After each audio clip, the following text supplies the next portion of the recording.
Good morning, fish keepers. Cam here from the fishroom.co.nz. Done it. We've made it to Friday. Woo, let's do coffee. It's good coffee, but a hot coffee. How you doing, John? You happy? Yeah, I'm really happy. Yeah? Really, really happy. Yeah. Why are you so happy? Well, for me, it's nearly Friday. Nearly Friday? Yeah, fair. I've managed to get everybody to go upstairs to let me do my live stream, so been successful there. Yeah, it's been a good week. Cool. Yeah. Very good. Good morning, Zen, Nano Aquarium guy, Scotty Aquati, Glenn. How are we all doing? Hope everyone's happy. Hope we're all enjoying a nice, lovely coffee. Good morning, Brian. How are you? Cool. Right, so got a little bit on my list.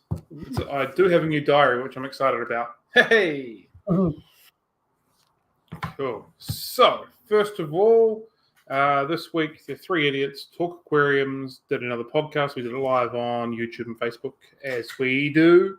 This week's topic, we were talking about fish clubs and the relevance of them, prior relevance to them, and where they kind of are positioning in the hobby. So if you've not found us yet, we're on both YouTube and Spotify. Check us out, have a listen, see what you think. And yeah. Oh, yeah, that's right. You're doing things down the bottom. Yeah. What are your thoughts on clubs in the hobby, John? Are they still pretty relevant over there? Are they losing their relevance? They're still holding on. When I first started a fish group on Facebook, I wasn't a member of any clubs. And obviously the way I set my group up, I set it up in the model of a club, but without the politics of clubs and membership and everything. And it caught the attention of the local club, West Lothian Aquatics.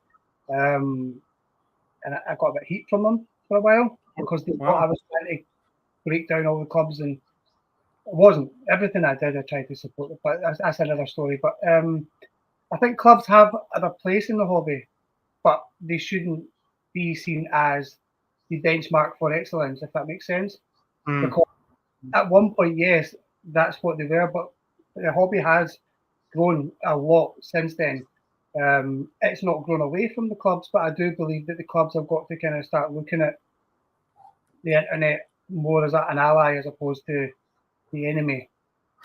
Yeah, it's evolved a little bit, I think, and a lot of clubs haven't evolved with it. I think more are beginning to do so now. Like they've realised it's just is what it is. Yeah. I think I'm in a very similar mindset of them. They're still relevant, but not quite as relevant as what they were. And it's still a great place to talk to people and learn about different bits and pieces. And you can pick up lots of things when talking in person to someone, when standing in their fish room, looking at a particular species of fish and their behaviours and all that kind of stuff, which you can't quite pick up when you're just talking to someone on anything, if that makes sense. So, make a really good point here. Oops. There you go. When I go to a meeting, it feels nice to talk with fish nerds, and it does, because aquarium keeping is, if you want it to be, such an individualistic hobby. Like, nobody would know you have fish tanks if you don't tell them, essentially.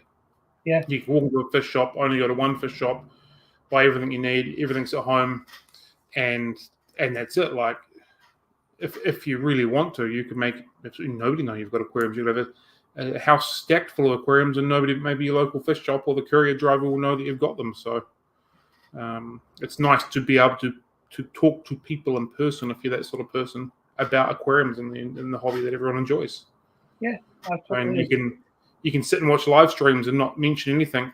You can watch YouTube videos. You can jump on Facebook, all that stuff, and not mention anything, not say a single thing, and get all the information you need. Or you can be involved and talk to people. So, yeah. Yeah, that's it. It's good to be around like-minded people, no matter what the hobby is. But yeah. Yeah, and I think Rochelle's just brought up a pretty good thing. She'd like to go to fish clubs, but one is in a location too far from me, and I can't get to it. New Zealand's a very weird geographically. Like, you've got some areas that are really small and some areas that are ginormous, but like they're only a couple hours drive from each other. And like New Zealanders go, oh, 2 hours drive, that's like a totally different city. Other people around the world go, oh yeah, that's right, it's no big deal. So like part of the conversation that we were having in the 3 Idiots podcast is like, there's a South Island club that's been set up. So I'm in the South Island, but the main point that they have their meetings is a 5-hour each way drive for me. So like 5 hours isn't even going to get halfway across Texas, which we've mentioned multiple times again. But 5 hours feels like a significant drive for me to get there and then go back again to go to a fish club meeting. So that's for me as well. Yeah. I can literally drive from my house to the end of Scotland in 5 hours. Yeah. So it's just weird dynamics. And on that note, Remy, who we had on a little while ago from Aquahouse, him and his partner set up the South Island Club just recently. So be cool if they did little tours around the South Island, hosting different events.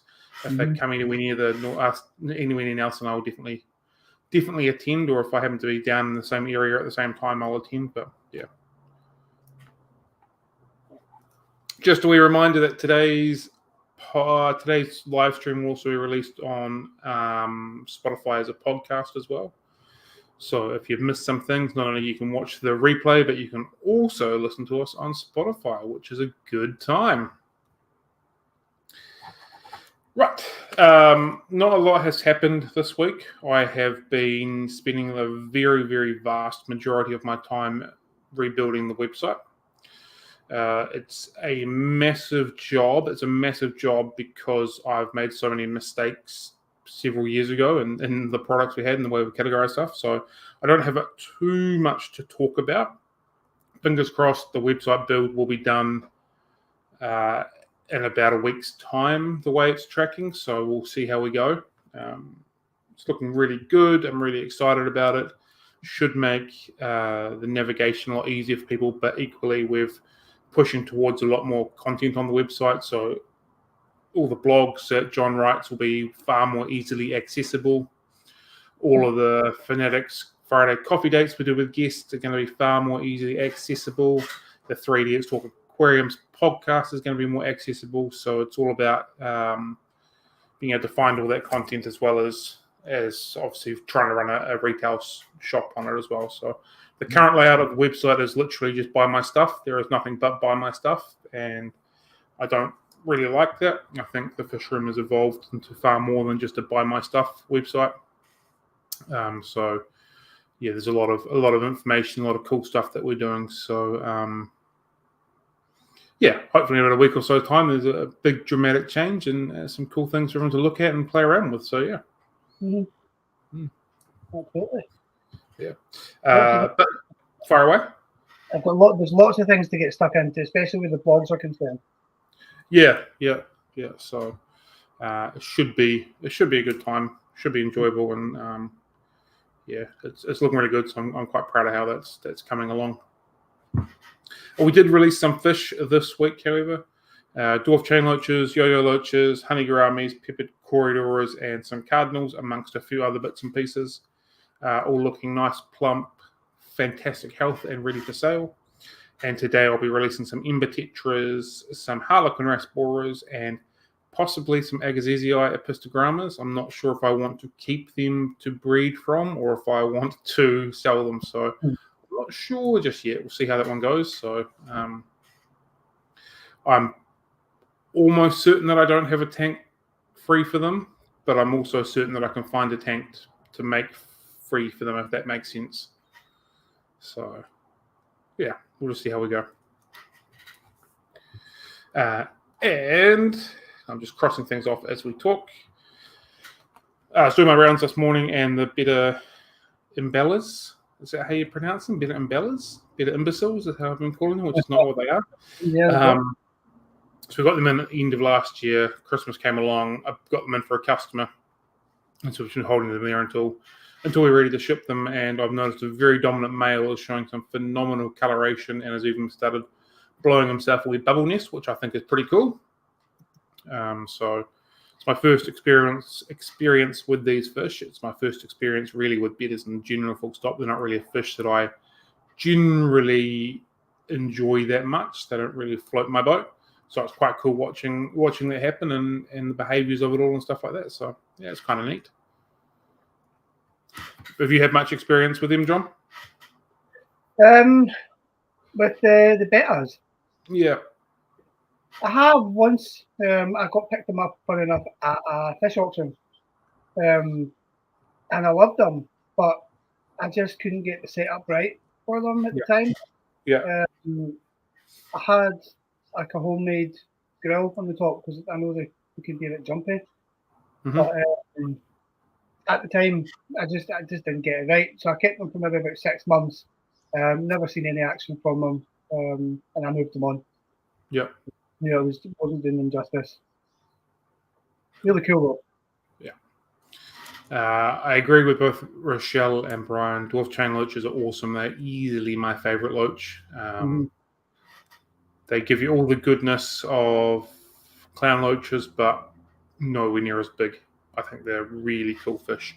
It's unfortunate that they're quite expensive.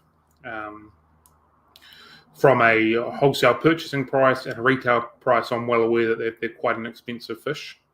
But they're very, very cool fish and very underrated. So I'm also a fan of yo-yo loaches. When yo-yos get that nice big high body on them and get a bit longer, I think they're really cool. I like loaches in general. Yeah. I do. I love their behaviours. Except for skunk loaches, they suck. Fiery little shits. Yeah. Right, what do we got? Some stuff. Chat.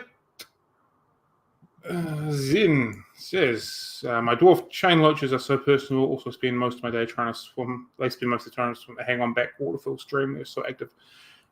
They are stupidly active.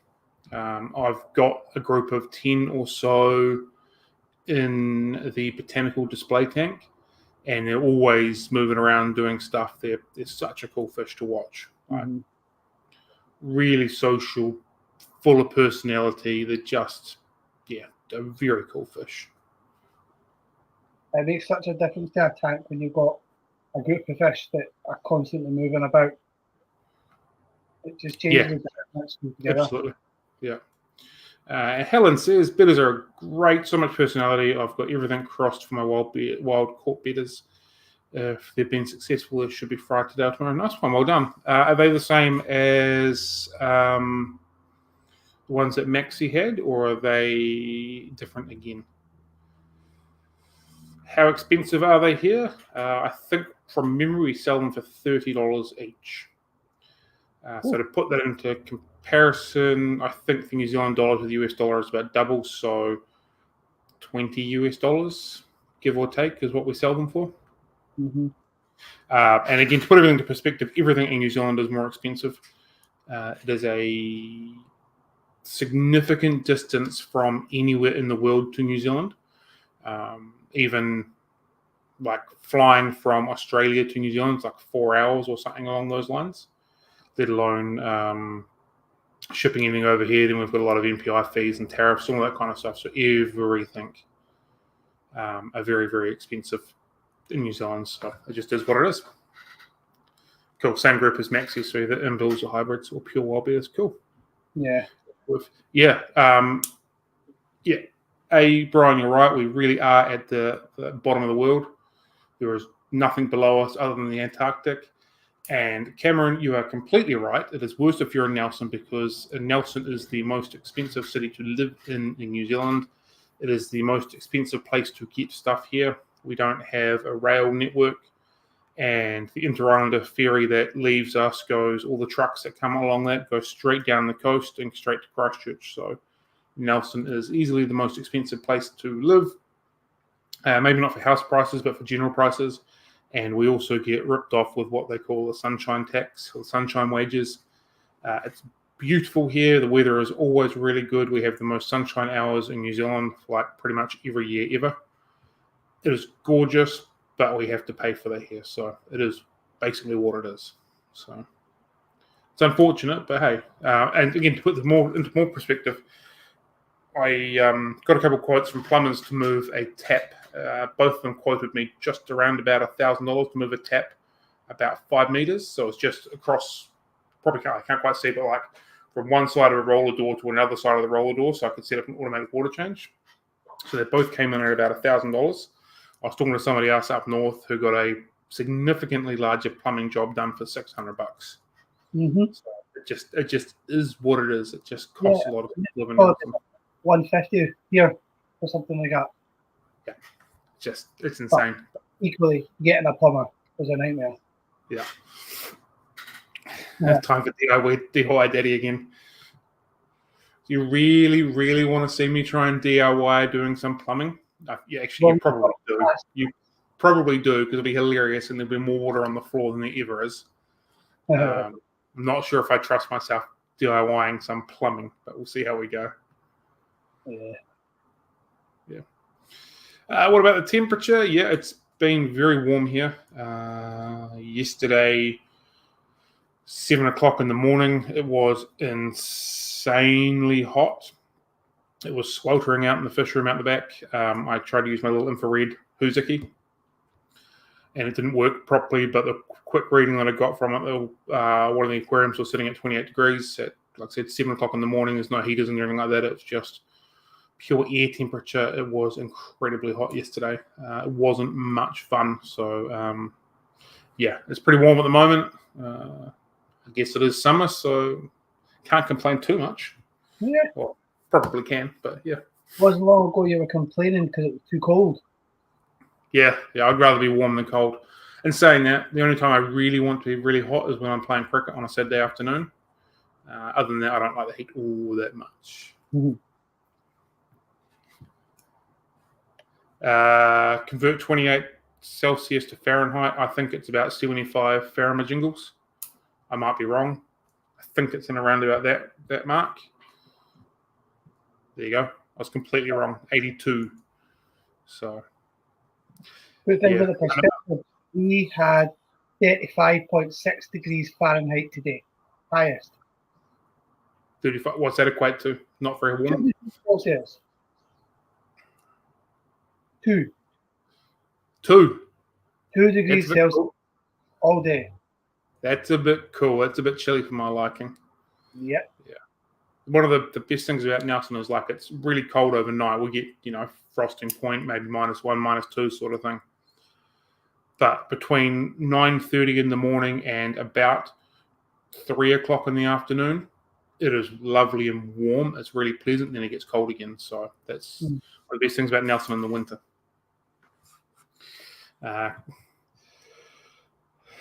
Glenn, how did we dig at me up here before? It's not like I haven't had floods before. You're right.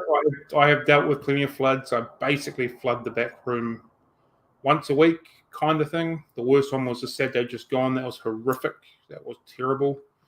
I was doing some water changes, and the way I've got it set up is I've got the outtake hose that goes into a drain, and I must have just pulled the hose out, and I wasn't realizing. I was too busy drinking my coffee, smacking along to corn, and all of a sudden there was water everywhere. So that was a really significant flood, one of the biggest ones I've had, but it's a good time.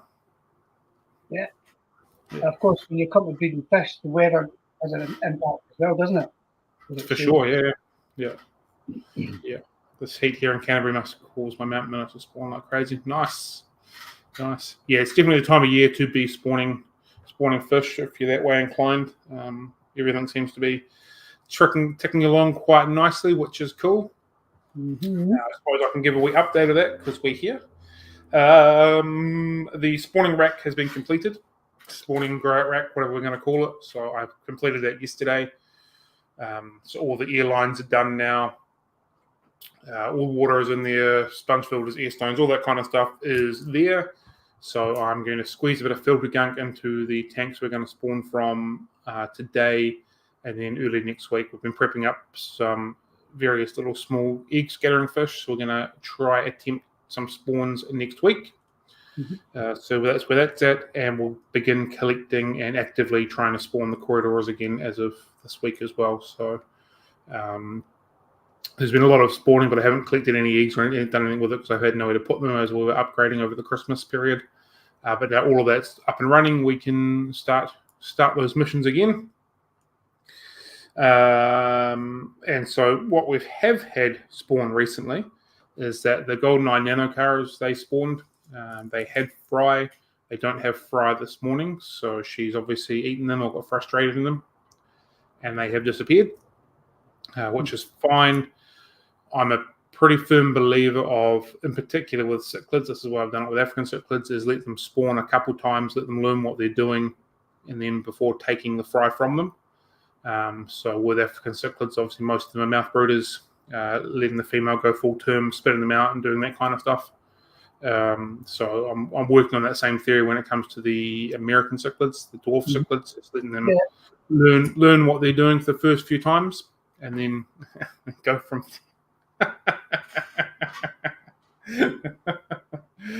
Oh, it's one of the funniest things I've read for a while. I'm glad that I don't do that to my kid when I get annoyed at them referring to eating them. Yeah. The Bolivian rams had eggs a few weeks back. They ate the eggs.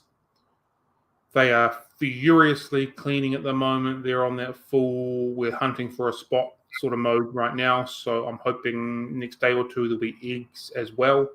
They're definitely looking primed and prepped. The female's nice and round. He's nice and colourful. And they're definitely cleaning and excavating a few spots. So that should be a day or two away. We'll have some eggs there. My L178 still have given me absolutely nothing. They're not even looking like they're interested in spawning. So this week I've begun increasing the feeding for them. So we've increased the temperature, we've increased the water flow, and this time we are increasing the feeding. So all of these are hopefully set to trigger them. Fingers crossed. They have spawned before, but they just have not done anything for me at all. They haven't even taken a cave or anything. So fingers crossed. Otherwise, I don't quite know what we'll do. Be patient, I guess. It is what it is. They're a cool fish, and I'd like to spawn them.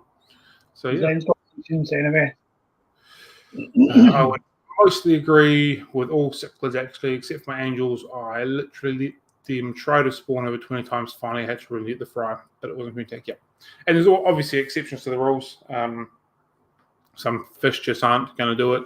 Community tanks are another thing that can cause stress on fish, and they'll eat their eggs pretty quickly and that sort of stuff. So definitely exceptions to the rule. All of the tanks that we've got are species only. All of the tanks are species only tanks. So there's nothing in there to disturb them or anything like that. So just leave them how they are. And what else we had? Dwarf neon rainbow fish have spawned and had Fry in 2 different tanks, which is exciting because I was a little bit concerned that might have been shooting blanks or possibly too young. So I've had eggs from them multiple times and they just molded over every time. So I just sort of left them be for a little bit. And yes, so they've got Fry in 2 separate tanks, one the tank they were in and the tank that I moved them to. And my Pacific Blue Eyes have also got Fry, which I'm really excited about because the parents are wild caught. And these ones will obviously be F1, so I'm pretty excited about that. Same thing, just left them in there, let them do their thing, forgot about them, and then there's some Fry. So I'm pretty happy about that as well. So yeah, that's what's going on as far as frying and spawning and stuff goes here. Yeah. So hopefully takes us nicely into the next segment of the live stream. Certainly does. Yeah, rainbow fish do take 1 billion years to grow out. So we thought we would talk about spawning fish. I, by no stretch of the imagination, any sort of expert when it comes to that. It's all new to me, and I'm all learning along the way, but I still think it'd be quite cool to talk about. There's plenty of people that are watching that have spawned plenty of fish. As fish keepers, that's kind of what we do. So we thought we could talk about spawning fish. Yeah. I just want to write down what Helen has said there. I'm going to have a wee read of that. Cichlid, SCHIZO. I'll see the comment. Right, so how do you want to kick this off, John? I'll bring up the question. We've almost got our act together and thought about topics and talking about stuff and mild conversation starters, which is unusual for us. Look at us upping our game for 2024. Right, I'm just going to reduce this so I can't see anything going on now. Cool. So we've got 10 points here about breeding. It's not a lesson on fish breeding, it's more just if you're thinking about breeding, here's some things you might want to consider before starting type thing. Have you had more than one spawn from your rummy nose, Glenn, or are you still at your first one? My rummy nose experiment didn't go well. I lost a adult fish and I got no fry. Good times. Yeah, rummy nose are good. I'd love to have been able to get them to spawn, but so what do you got? What do you got? Right, okay. First point that we came up with is the selection of breeding fish. And we want to discuss how to choose healthy, mature fish for breeding. Pointing out how to identify the signs of a fish that's ready for breeding in various different species. There's some indicators when you go if you're looking at a group of fish in a tank and you're looking to buy either a pair or a group for breeding, there's things that you should be looking for.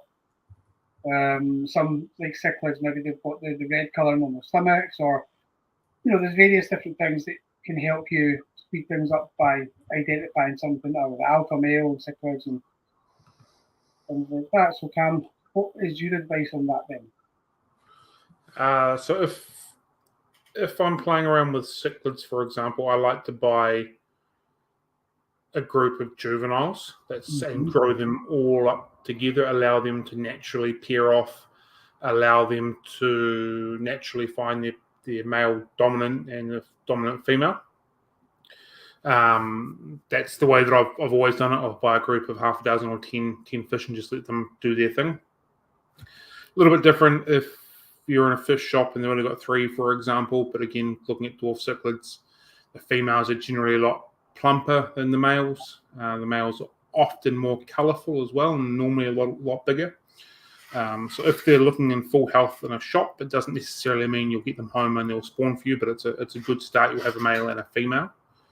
But when it comes to the likes of egg scattering, again, females nice and plump around the stomach, behaving and acting in the way that they should. If they're meant to be really darty and swimming around, from one end of the aquarium to another, being real boisterous, as long as they're doing that, is generally a way going. With egg scatter, it's easy enough to buy a wee group as well, and then take them home and pick out your male and your female that way, condition them up and let them go. I say that because as a fish shop, it can be quite frustrating. I want this cardinal and this cardinal tetra because they're quite quick. And saying that, if that's what people want, we'll do our best shot at doing that, but it can be a little bit frustrating, especially when you lose sight of the fish that you're trying to catch for people. But yeah, as long as they're acting the way they should, you're normally okay. Get them home and condition them up. Get them nice and plump, get them all ready to rock and roll, and then go from there. Is generally the way we talk about it. Plecos are a little bit different. I put them in the same sort of way as dwarf cichlids. Try and buy a juvenile group. Forget about them for a couple of years, and away you go. And yeah, that's pretty much it. What other sort of fish are there? Live bearers are normally fairly easy to pick out a male and a female. 1 male to 3 females is generally a good option if you can do that. Corridoras, again, like to start with them with a nice big group. Whoa, what's going on? Okay. What have you done? Everything okay? Yeah. No. I've got a real significant echo. Oh, I'll fix that.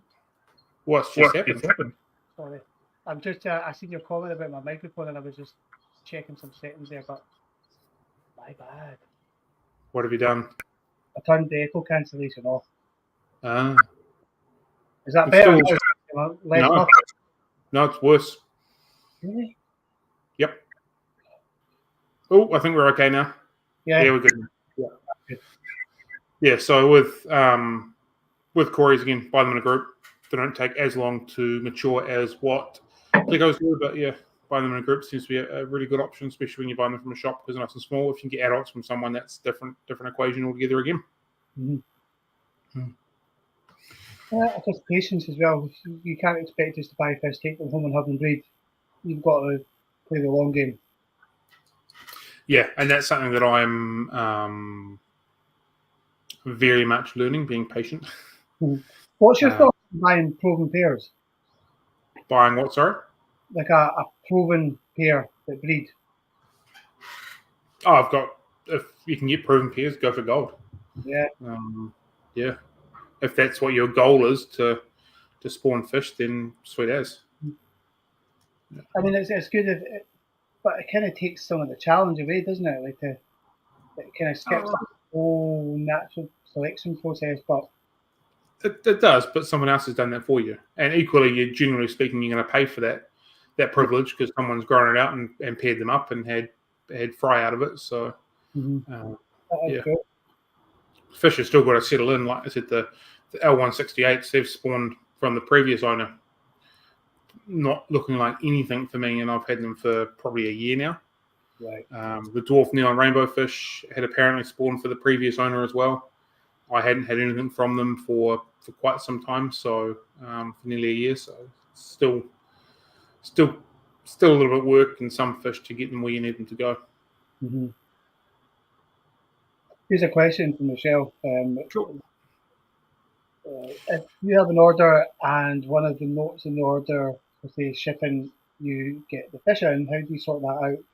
The next comment down, what you meaning is if somebody requests the fish specifically, they're saying that they're buying them for breeding, do you try and assist that, or do you?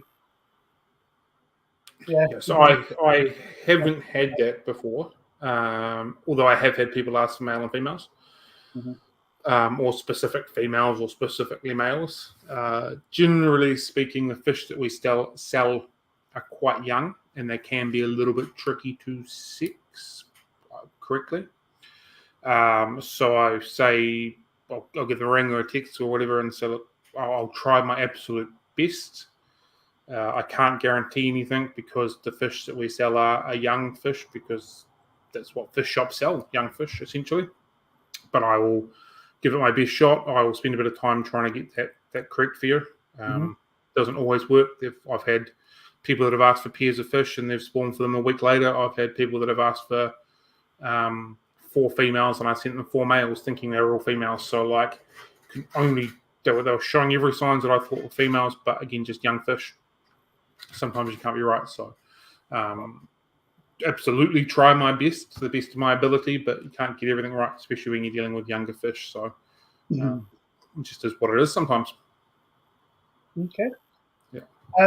If we want to move on to the next question then, or the next subject, we want to look about understanding fish breeding behaviour. It's not just a case of chucking the fish in and letting them get on with it. In most cases, anyway, you've got to explore the unique breeding behaviours, and a lot of them have rituals that they go through with various different species, like bubble nesting, mouth breeding, egg scatters, substrate spawners, all that sort of thing. So, understanding the fish that you want to breed and how they spawn is huge. Yeah, totally agree. And even different species, even different types of fish in a specific species spawn differently. Like what triggers this might not trigger this other fish from the same species. So, even with corridors, for example, some will spawn on glass, some are spawning on leaves. So like even that, it's all different, and it's learning that, researching that, figuring that out. Trying to see how that works. Some use spawning mops, some won't use spawning mops. So it's just working out what does what and how they do it. We were speaking to David just before Christmas, and he was saying that some of the tetras he spawn want lots of length, so they can dart up and down. Others are quite content in a really small tank. So every fish is different in the way that they do it. So it's all learning as well in that paramount, and what triggers them. Cold water changes sometimes work. Lots of live food can work. It's all Glenn's Adolphi spawned on the bottom of the tank.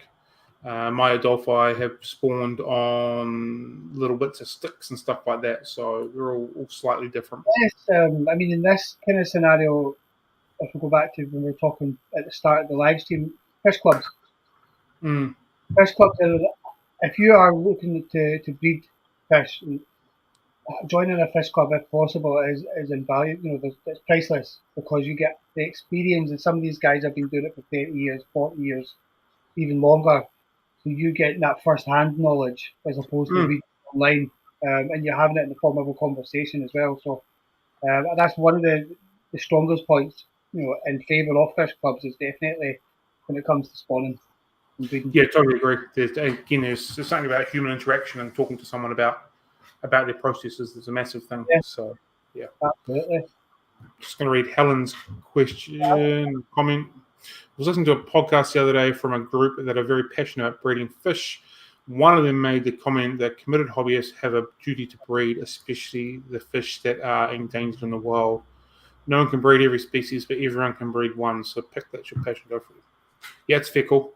I often get asked about breeding and what fish someone should breed and stuff like that. My first comment is just breed something you enjoy to start with. Like if you don't like African cichlids, why are you focusing on African cichlids? Like it comes down to that. If you're not enjoying the fish that you're keeping, then why spawn them to start with? Yeah. And there's some people that are just not even remotely interested in spawning and breeding. They just want a nice display tank and they're happy to look at their fish, and that is absolutely okay. And there's others that are keen to set up fish rooms, get that going, and spawn lots of different insert whatever species or type of fish that they're really interested in, whether it be catfish or Danios, tetras, whatever it might be. So, yeah. Yeah, definitely. Yeah. It is an important thing to do. The more people breeding fish, the supply are getting passed about, and the less. Yeah. You probably don't like to hear this, but the less fish that needs to be bought from stores, that means less fish being exported and caught from the wild. So it can generally improve nature. Yeah, Rochelle's brought up the rain can play a part in Cory spawning. It's definitely one of it. Temperature is another thing. Light hours is another thing. Like there's all sorts of little triggers, and it's just trying to work all of those things out to every species and stuff like that. So yeah, I met somebody a few years back, and he used to keep a barometer on his wall. Oh yeah, yep. And it dropped to or it rise to a certain point, and he knew his cories would spawn because they were out in a greenhouse, a heated greenhouse in his garden.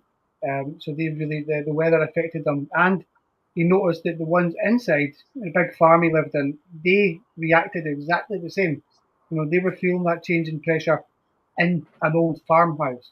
Yeah, it's really quite spectacular when you think from that point, because you're creating a fake artificial environment, but they still feel the greater environment outside. Yeah. I suspect that the lunar cycles will play a part in it as well, and there'll be a lot that we don't even know about or what have you that'll contribute to all of it. So yeah. Mm-hmm. Yeah. Right, the next one was to create the right environment. We should talk about setting up the ideal breeding tank conditions, including factors like the water temperature, pH level, lighting, types of plants, or decor that may encourage spawning. So we're really kind of looking at, do you go for just a bare tank, or which works for a lot of species, or do you want to set up a really natural environment and stimulate them that way? So what's your thoughts? Corridors, for example, we've been talking about them. Yeah, I'm for Corey's a little bit more in the natural setup as much as possible. I think, again, we've discussed like pandas spawn on leaves and the Delphi on little branches and stuff like that. So trying to give them what it is that they need. Yeah. I'm also a massive fan of giving the fish what it is that they want to be successful and not what it is that you want to see them with. And saying that from like trying to work from a commercial point of view, it's about what works the best to produce them up the most. So like Ryan and Cam and myself were talking about it on the 3 Idiots Talk Aquariums podcast the other day. We were discussing shellies and trying to maximize the amount of yield that we could get out of the gold ocellaris,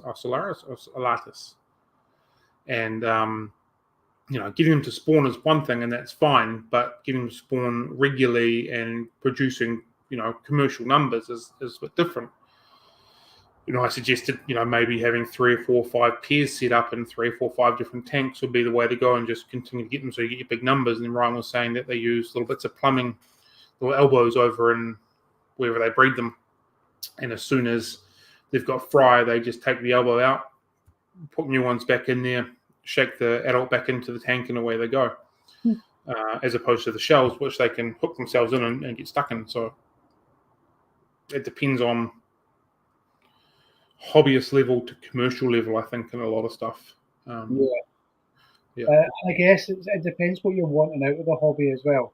For me, I don't purposely try and breed fish, but I try and set up an aquarium that is as realistic to them as possible. And if they breed, that's the confirmation for me that I've got it right. But it's not going to go. But from a commercial point of view, it's completely different. Yeah, and I think like Helen's Diamond Tetra is a really good example from a home hobbyist. But like I think she put up there, she's at 22 now. I'm not sure if that's her group's at 22 or she's had 22 fry pop up. But that's awesome. Like in your own aquarium, you're self-populating. How awesome is that? But like in 3 or 4 months as a commercial breeder, if I only manage to spawn 22 or get 22 fry out of it, that's not going to be worth my time. Rephrase it, worth my effort. So, when you look at discus breeders, that they a lot of that is commercial breeding on, because they're so expensive. So most people that I've seen that's breeding discus have got bare tanks with just the ceramic cone or a plastic resin cone. Angelfish are another one that a lot of people do that way. Yeah, so it just depends on what it is you're spawning, what it is you're playing around with, and what your intent is. So, I had the glow light Danio spawn in a spawning tank with a egg catcher. The fry never got anywhere, but then I put them into the planted tank in the shop, and they spawned within a few days, and we got a few fry out of it. So, like, they both spawned. I wasn't onto it enough to get the fry out of the egg catcher or whatever and grow them up, but they both spawned both ways. So, yeah, just depends on which way you're looking at doing it. Exactly. There was something Helen also mentioned that our sterbies started spawning for the first time when she forgot to plug the heater back in after the water change. And that was just enough to stimulate that drop in the water temperature and the water change combined creates like the rainy season. Yeah. Also, like just one trigger can be enough to start things off. So, I've questioned myself because as I've separated all my groups of fish into individual species tanks, and I've been getting these spawns and finding these fry, I was like, have I always had spawning groups and I have just missed them because of one reason or another, because other fish were eating them or what was going on? So, yeah. Yeah, it just depends on what you're focused on. Yeah. What about nutrition for breeding fish? Diet, basically. Yeah, I think that's up there with water conditioning for them. Is there any fish food out there that increases the viable egg, Paul? Yeah, so higher protein-based foods seem to work works really well to get the egg increase. I like a combination of live food and rapashi. I'm really pro Agapo Explorer, but they have the Spawn and Grow as well, which I haven't personally used yet, but it's in I might give that a go soon type of thing. And then Sarah Insect. So I find that combination of those three seems to work for the best part for most things, but a high protein based food seems to get most things over the line. You've got to plump up those females, get them nice and productive, and then away you go. So in saying that, I'm sure there's plenty of people that will say they've managed to spawn something on a piece of white bread, so it is what it is. But I think that is vitally important, and then equally important to grow the fry as a decent food once they are young. Microworms, vinegar eels, infusoria, all that sort of stuff is a good start. Green water works fairly well as well. And then, what's going on? Oh, where's Cam gone? Wonder what's happening here. I'll just take him out. Looks like he's having some computer problems, but not to worry. Whilst Cam's away, we'll just move on to the next topic, which is breeding techniques. Covering things like various breeding techniques such as natural breeding, assisted breeding, artificial insemination. Obviously, not all three of those type of scenarios would apply to any fish. The first thing I can think springs to mind that I've done once or twice, and I didn't really like it at all, but it was when I had African cichlids. I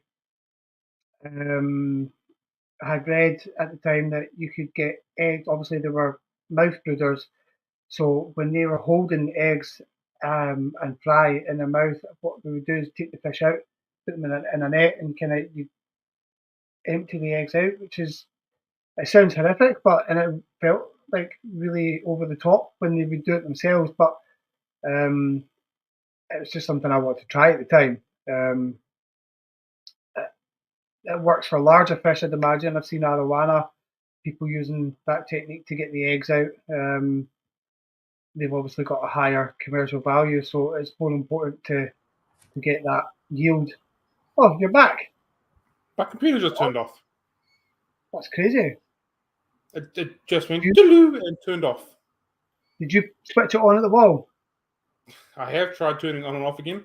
Just as we were going live, like within, I don't know, a minute of going live, my laptop flashed up saying you've got low battery. So it's plugged in. The little cord has got a blue light on it, so it's working. I just literally turned off. That's really weird.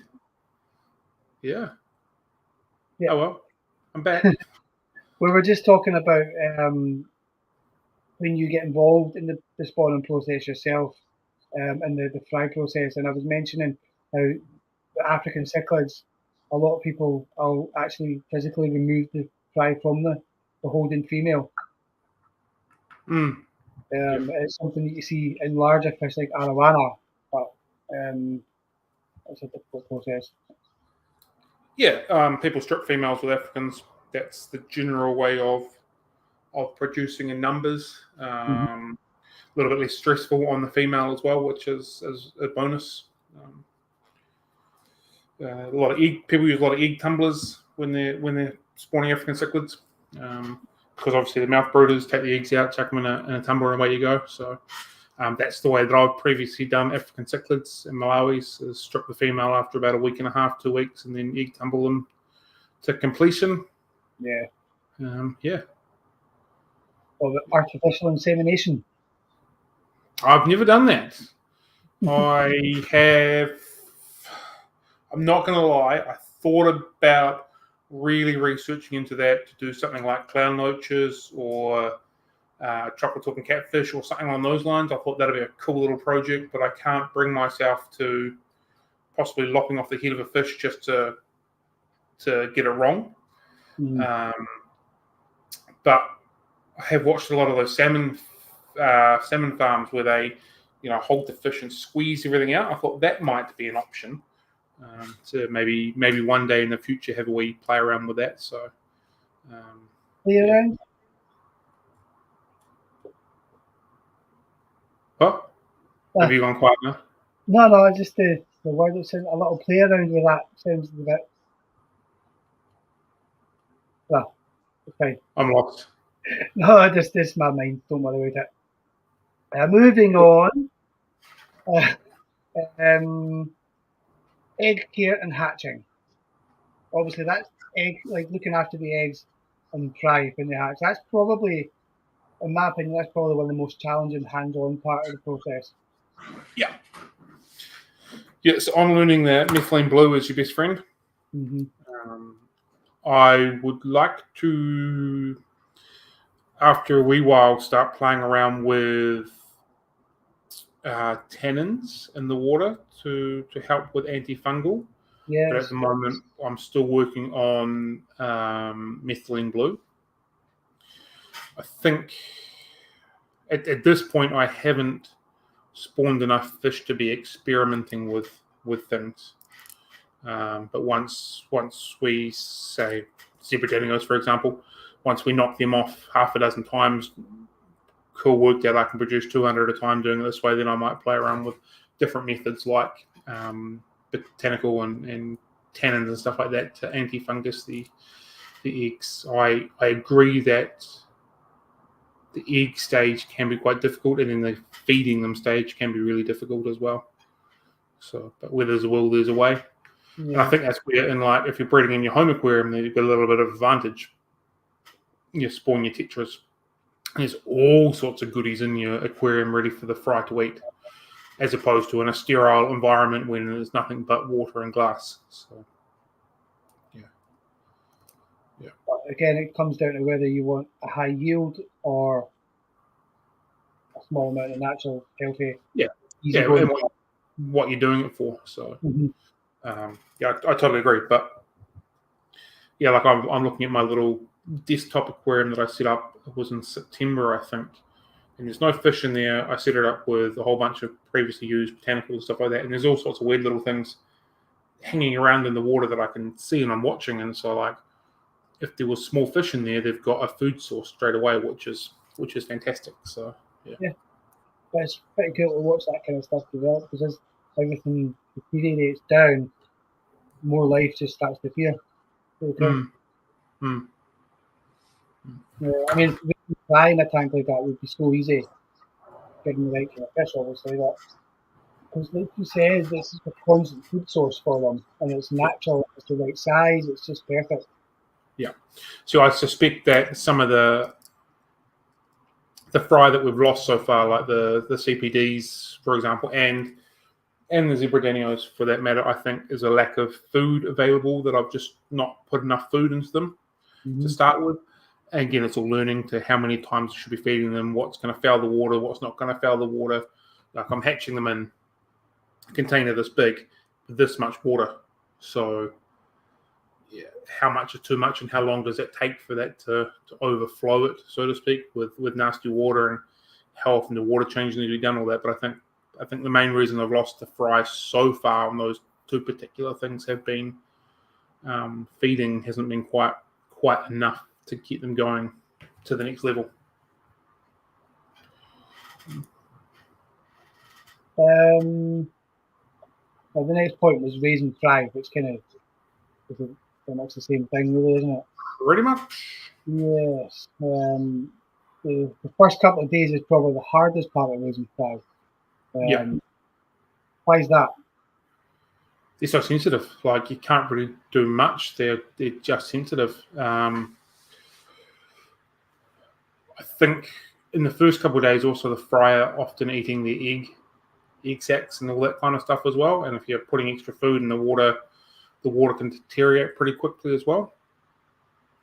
At least that's kind of where I've been swaying on with my thoughts on some of the things like the corridors. Feeding them too early had a wee bit of a result in, like, significant losses. And then when I left them for a couple of days, they seemed to survive a lot better. Yeah. So that was just a wee notice that I had. So with the cories for the first couple of days, I left them, and then started feeding on some small fry food and some small live food, which seemed to work. So yeah. Mm-hmm. A lot of people say that you can just crush down normal flake food. Is that something you would advise? Yeah, or do you want more specific? That's something I've done with African cichlids before, because their fry are a little bit bigger than some other fry, so the mouths are a bit bigger. At the end of the day, it's got to fit in their mouth.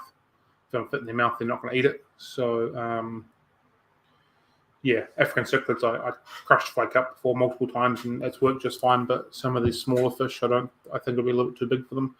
I think some of the smaller fish also want that wiggling in front of them to trigger what they're doing.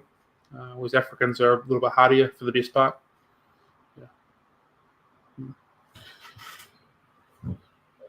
Glenn has said, problem I found with cories is at times they're very sensitive to water. He adds a UV filter for them now.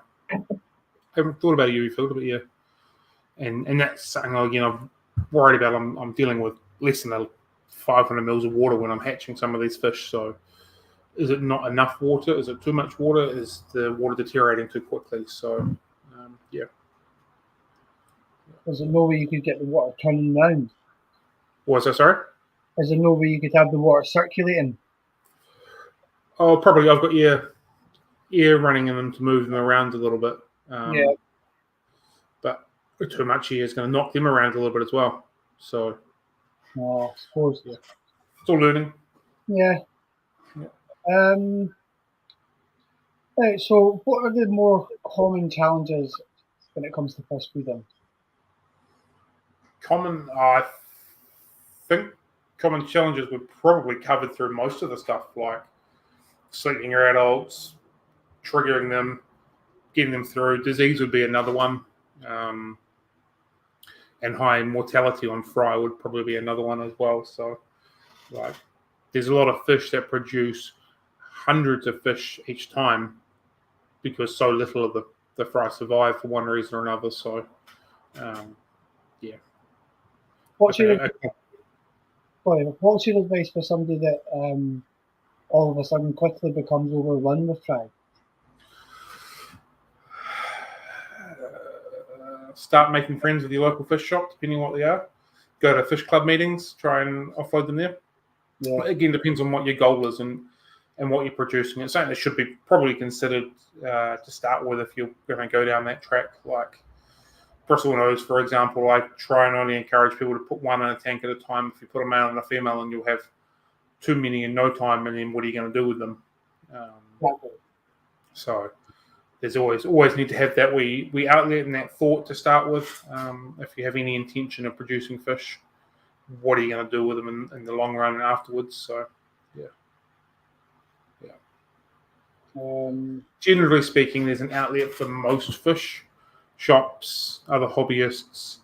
We've got tradesmen down here to move them on. Fish clubs, etc., etc. Yeah, no, definitely. Is there any legal or ethical considerations when it comes to breeding fish in your own home? I know we can sell them and we don't need a fish shop license. I know you guys don't have that anyway, but if we buy fish from a wholesaler, we've got to have a fish shop license. But if we breed them in our own back garden, then we don't, because they're classed as offspring from our pets. So that's okay. But anything like that over your way? No, I don't think, to my informational knowledge, there is any licensing system. I would absolutely be for some sort of licensing system. I'd like to see some regulations on a lot of animal production, not just fish, but I think that there could be, or there should be, a little on that.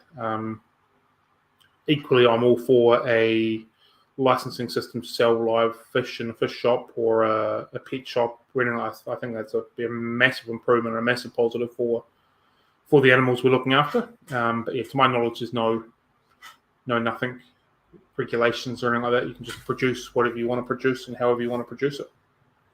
Fair enough. Yeah. Well, that's pretty much all the subjects that I had written down. Is there any fish that you have never, ever, ever had success with and it drives you crazy? L168s? Hmm. Plenty. The black neons frustrated the hell out of me. I did everything I should have done and got nothing. The rummy nose, I did everything I should have done and got nothing. So, yeah, well, my current level of spawning fish is definitely in the frustration point as opposed to the exciting. I've triggered these things, so but it's all learning. I need to learn to keep better notes and better tabs on stuff, which I think I'm absolutely trying, but just more information, more knowledge, more writing down. This triggered, this didn't, blah blah blah blah blah, for my own personal sake. But yeah, absolutely. In fact, all tetras except for the glow lights have frustrated me because I haven't got any with them. Mm-hmm. So, but we'll get there. Yeah. The only things that never really frustrated me are the ones that I wasn't trying to spawn, like African cichlids, for example. Put a male and a couple of females together, and away we went. I'm sure they can spawn from different tanks. Yeah, I did L270s or 129. I can't remember now. Just having them in their own tank and forgetting about them, and I found some fries. So, like, I think it's for plecos. It's a patience game. Yeah. Wait and forget, and just sort of walk away and come back and see how you go. And dwarfs and cichlids, for that matter, there's a lot of just sort of leaving it be. It'll do its own thing when it's ready. Quarries are kind of the same, so yeah, it's definitely my level of frustration is up there more than not with most of the fish that I'm attempting to spawn at the moment. We'll put it that way. So, and again, like the old saying is, you can't make a fish spawn. They'll spawn if they want to. You can only sort of try and help them on the way. So that's kind of where we're at the moment. No. Definitely not. No, not all plecos breed like bristlenose. I wish they did, but they definitely do not. Cool. Thank you. So that might have come to the end of what we've got. Is that about right? Yeah, that's the next point was just to ask questions, but we've been doing that as we've been going along. Because our viewers are so great, they just have lots of questions. Cool. Next week we are speaking to a wild discus keeper, which is very exciting. I'm looking forward to that. Yeah, that'll be quite cool. So I'm excited for that. So if you have any any questions you want to know about keeping discus, does a lot of botanical blackwater stuff. That'll be a fun time if you're into that sort of thing. So yeah. No, that would be cool. We've been looking to get a hold of a discus feeder for a long time, haven't we? Yeah. I've come up short a couple of times with talking to people, so we'll just see how we go with this guy. So I'm looking forward to it. He's on Instagram. He has some absolutely beautiful aquariums, so it'll be quite fun. Yeah, definitely. Is it the week after you're off to the concert? Not sure. You'll have to ask my wife. Let me have a look. Yes, the week after. The concert's on the 24th, so that won't make any issues for our Fanatics Friday coffee date. The 24th is the Wednesday, so I'm taking 2 days off, the 24th and the 25th. So that'll be fun. 2 days away. 2 days away.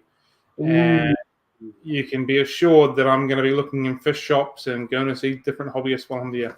I'm bringing my two daughters with me, and so they're not going to enjoy that much. But the other day, we went over to Blenheim the other day, and on the way back, we were just talking about the trip coming up.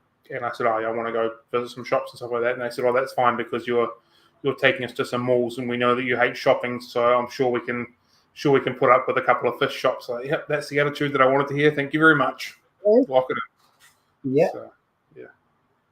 That's just the way you've got to play it when you've got daughters. Yeah, just is what it is. So, yeah. Cool. Okay, then. Well, if that's what we've got, that's what we've got. Yeah. I think that's lucky person, yes, they do. I went and saw them 15 years ago. Maybe. It was a while ago now, 10 years ago, when they came and played in Auckland. It was a very good concert, so I'm looking forward to that. I was at a music festival that they were at, but I didn't go see them. I was somewhere else, but I could hear them in the background. They were pretty cool. Yeah. Are they great to go to see them? Yeah, they put on a really good show. Full energy, high impact, good time. So that'll be cool. I dare say that this experience will be slightly different to the experience I had several years ago without my children. You'd maybe remember more. I remember quite a bit of this one. I was 3 or 4 people from the front of the stage, so it was pretty intense and it was a good fun time. But I dare say I won't be getting quite that involved this time around with the kids. But we'll see how we go. They might be keen to get up there and get a bit battle hardened for it, so we'll see. Enjoy it all the same. Well, I said, heard from a guy I bought black neons from. He blacked out tanks for a week with the breeders. Pretty sure he did the cocoa fiber trick. Takes him out to wait to the fry in a couple of days. Pretty sure the eggs and fry really. Yeah, so that was very similar to what I did. I didn't black out the tanks. I've since subsequently painted all my breeding tanks black, and all using a wee towel over top of them. But I did a very similar sort of method with them and got no luck, so no success. But we'll see how we go next time around. Yeah, that's the Auckland concert that I went up to. Was the concert was recognised on the Richter scale or whatever it was. I thought there was an earthquake going on. It was just the Foo Fighters concert. That's funny. Was pretty awesome. So yeah. All right, we will let everyone be. Let everyone do their thing. So please feel free to join us next week if you haven't subscribed, liked, followed, done all that. Jump on TikTok, Facebook, YouTube, Instagram, the whole hizzle. Yeah.